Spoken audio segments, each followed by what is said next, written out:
Every payment system you set up has three parts working together: a fee structure, a policy layer, and a refund door.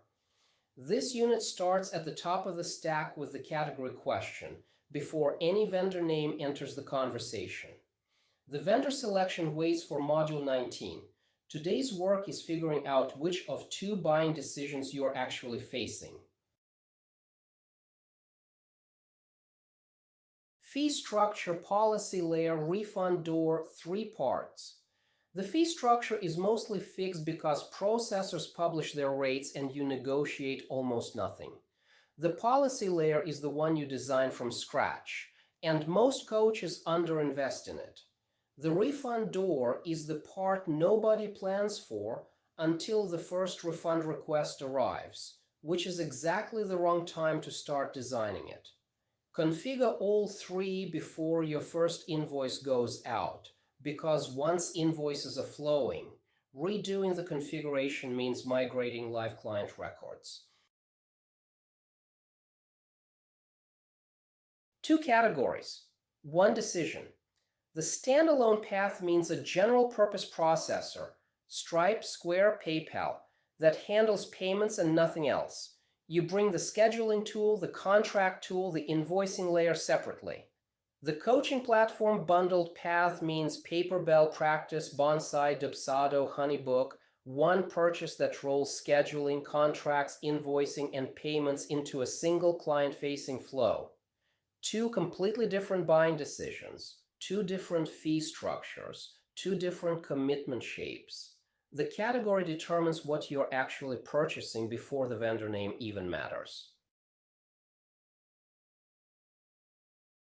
Stripe, Square, and PayPal cover the standalone category, each with a different center of gravity.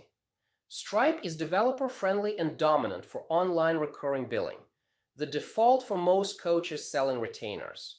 Square came up through in-person and small business retail, with the lowest fees on card-present transactions if you ever take payment at an offsite workshop.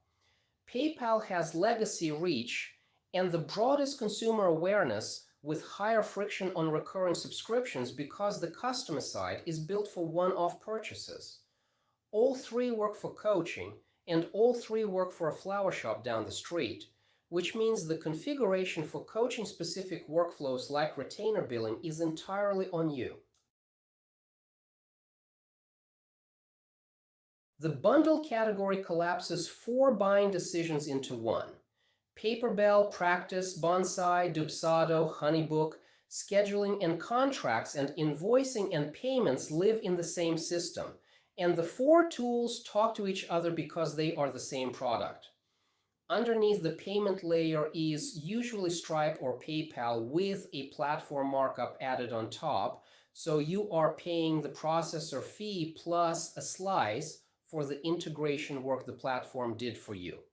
The pitch lands hardest when you are starting from zero and need every tool to talk to every other tool from day one. Solves the integration problem in a single purchase.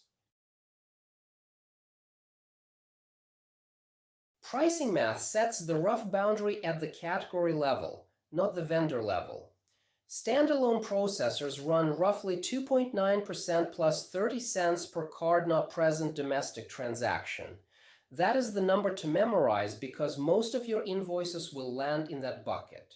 International cards run higher. Stripe ACH bank transfers run 0.8% capped at $5 per charge, which is the cheapest option once a client agrees to it. Card present in person runs lower on Square, closer to 2.6%. Bundled platforms add a subscription fee plus a pass-through markup on the processing rate. Rates change every year. The current pricing page on each vendor's site is the source of truth, not the number I just gave you.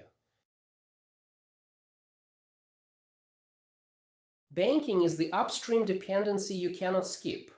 The processor connects to your business checking account, never to a personal account. And the moment you try to wire it to personal checking, you are piercing the operating discipline that the entity gave you in Module 4.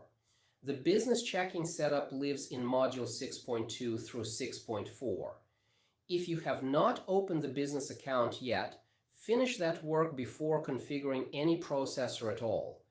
Coaches who skip this step end up reconfiguring the processor's bank connection 3 weeks later, which involves new micro deposits, new verification cycles, and a window where deposits are sitting in the wrong account. Concrete case to anchor the abstraction. U.S. clients only. $400 monthly retainer on recurring billing. No in-person sessions. No multi-currency client yet. Wants clean client-facing invoices and a setup that can be live by Friday afternoon. The Stripe recurring path covers this in one afternoon. Create the subscription product, attach the customer, the first charge runs on day 1 of the next billing cycle. The Paperbell path bundles scheduling and contracts and recurring billing for a monthly platform fee that runs around $50 to $70 depending on tier. Both work. The break-even math that settles which one is right for this coach is what Unit 8.2 runs. Open the Payment Processor Requirements Worksheet before the next unit starts. 5 requirement dimensions on the worksheet: recurring billing, multi-currency, in-person, coaching platform integration, fee sensitivity. Mark each one required, nice to have or irrelevant. By the time you close the document at the end of this unit, you know whether your category is standalone or bundle. By the time you close Module 19, you know which specific vendor inside that category. The same worksheet drives both decisions, which means the work you do today does not need to be repeated in 11 modules.